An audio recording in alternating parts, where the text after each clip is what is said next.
As we can see from the use case graph, different actors communicate to each other in our system project. The main actors are Telegram, the catalog, and the Raspberry. REST communication method is used for linking the catalog with the other service actor that require function to do. MQTT protocol is used for the communication between Raspberry and both control strategies and message broker. Every actor has a configuration setting file where there is the server URL name for asking requests. Now we look at the scripts. Looking at the catalog structure, we can recognize information about the message broker, in particular the host and the port where we connect, the token ID, the URL referred to the server. These three types of information are the same for every actors. In the catalog, there are also two different lists, one regarding the registered actors to the service and one for the registered actors who accessed to the service for receiving information from sensors. For each client, the data registered are time, subscriber ID list, Raspberry ID list, topic list, Telegram chat ID list, ID account, password.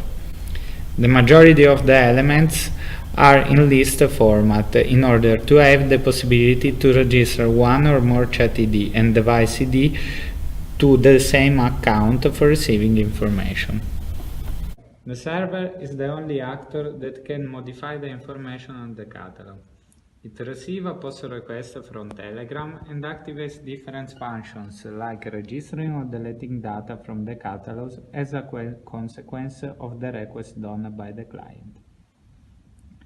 The external actors communicate by REST for accessing to the catalog data using a GET request to the server that sends information. Telegram works as a client. It runs action through a post request to the server that is the only one that can modify the catalog. These actors allows to run this function: registration, access to the service, data account modification, and service elimination. We'll show service test for checking data changing on the catalog after a client request. We use Telegram Web for convenience and we test an access. Writing the message /access name ID password, we can see that the request is delivered to the server and its answer depends by the accuracy of data sent. In our example, the data are incorrect, so the service answers with, while if the data are correct, the answer is. Only in this case, the client is included in the list of active actors and it's ready to receive data from sensor. Publisher is on the Raspberry with also the setting files, where there are Raspberry ID and the URL name. The Raspberry ID will be associated to a client for having a real reference in case of problems. Firstly, the publisher contacts the server for receiving data from catalog, in particular the message broker for its connection and the topic for its subscription. After this, it starts to analyze sensor data and consequently posts a state message. The state message should be one of these three, both on, both off, one on. In the last case, it refers only to the pressure sensor and not to the movement one, because this is one alone does ensure the presence of the baby on board. In this section, we emulate a sensor that works as a remote control of the car control unit. In this way, we can choose to subscribe to one of the two topics, depending by the car states that could be opened or closed. Our code generates a random number between 0 and 1 that correspond respectively to open and close. The subscriber receives data from the catalog such as a publisher. The subscriber ID is univocal. It is one on the configuration setting file and it is associated with a client.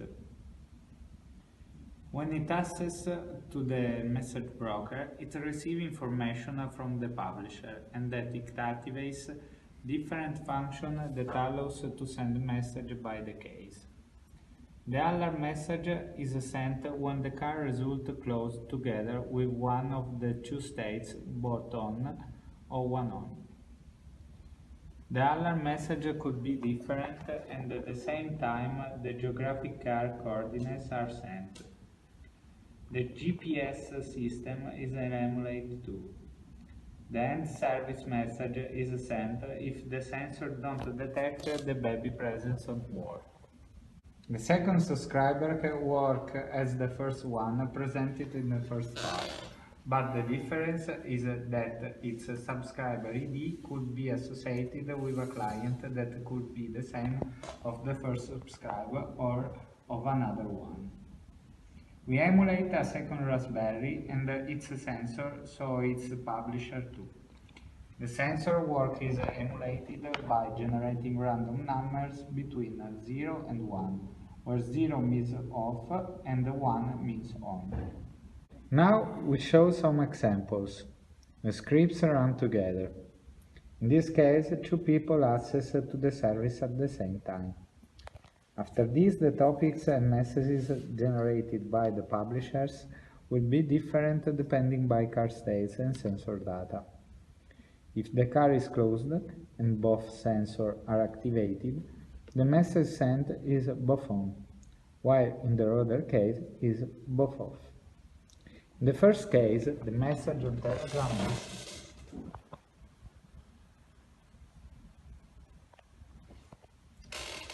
in the second case is. For every subscriber, there is a data refresh, depending by the publisher as well. When the subscriber receives a message, it modifies the activity time of the single actor associated with it, and it uploads the new data about the reception time. If the publisher doesn't work, the subscriber waits almost 1 minute and 30 seconds. And if in this period it doesn't receive any data, it deletes the client from the list of active actors and sends an error message to him. The actor refresh data deletes in the catalog the actors that don't use the service into an established period, like in our case in 2 months. Firstly, it requests permission to the server for accessing to the catalog data. When information are sent from the server, it checks if the actors are active into a period less than an established one. If it results inactive, the actor refresh deletes the client from the service and communicates it to the server through a post request, and also to the client through a message on Telegram.